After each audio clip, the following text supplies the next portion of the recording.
আসসালামু আলাইকুম। আশা করি আপনারা সবাই ভালো আছেন। তো আজকে ঘর তোলার জন্য জায়গা নির্ধারণ করেছি, এই জায়গায় ঘর তুলব। তো আজকে খুঁটি কাটছে আমার লিটন মামা। তো আপনাদের ঘর তোলা শেষ পর্যন্ত দেখাবো ভিডিও করে। লিটন মামা কি হচ্ছে, কি করবে? এটা কি হবে, খুঁটি না পায়ের? পায়ের হবে। আমাদের একজন দক্ষ এবং অভিজ্ঞ মিস্ত্রি হয়েছে আমাদের লিটন মামা। সে কাজে খুব ভালো কাজ করতে পারে। পাড় এবং খুঁটির জন্য 5টি বাঁশ কেটেছি আমরা। তো দেখা যাক কত বড় ঘর হয়। তো ছোটোখাটো একটা ঘর হবে। আপনাদের সম্পূর্ণটি ভিডিও দেখার অনুরোধ রইল। মামা খুঁটির জন্য কয় হাত বাঁশ কাটছো? তো কয় হাত বাঁশ কাটছো? 5.5 হাত। মিস্ত্রি আমাদের একের পর এক ভিড়তেই আছে। এই মিস্ত্রি কানা মারতে ওস্তাদ, সে খুব ভালো কানা মারতে পারে বাঁশের।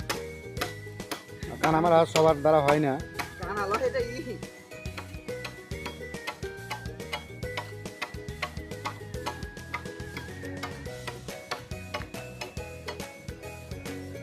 মামা ভালো করে দাঁত দাও, গর্ত ছোট করে যাবে না, ফাঁফাল কর। 1 হাত পরিমাণ একবারে গর্ত করবে, খুঁটি যেন ভালো হয়ে শক্ত হয়ে থাকে।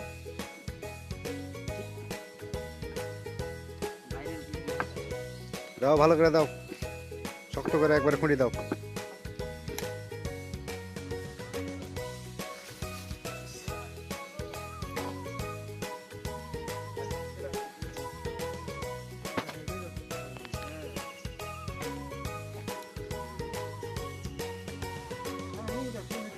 সিম্পলভাবে ঘরটি তৈরি করা হচ্ছে। 2টা খুঁটি 5 হাত করে এবং একটা পায়ের 8 হাত দেওয়া হয়েছে। পলিথিন দিয়ে সিম্পলভাবে ঘরটা তৈরি হচ্ছে।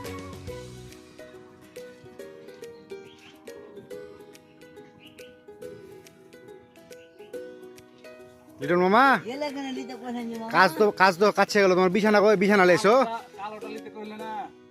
না কালোটার চাইতে তোমার এটাই সবচেয়ে বেশি ভালো।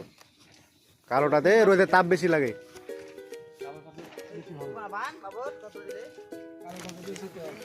কালো এতে বেশি, পলিথিনে বেশি তাপ লাগে। পলিথিনটা নষ্ট হবে তাড়াতাড়ি, কালো পলিথিন।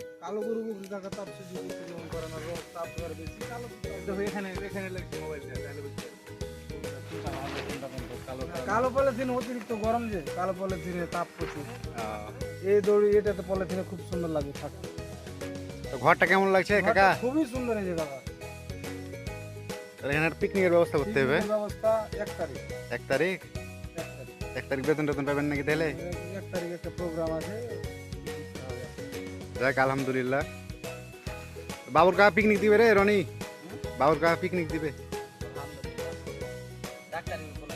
না এই ঘর উপলক্ষে। বসে ঘরটি কমপ্লিট করলাম।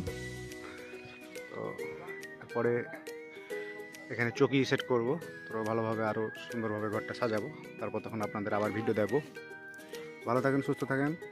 আর ভিডিওটি অবশ্যই লাইক করবেন, কমেন্ট করবেন এবং শেয়ার করবেন। পাশে থাকা বেল আইকনটি অবশ্যই ক্লিক করবেন, যাতে পরবর্তীতে কোনো ভিডিও ছাড়লে নোটিফিকেশন আপনাদের সাথে চলে যায়। আসসালামু আলাইকুম।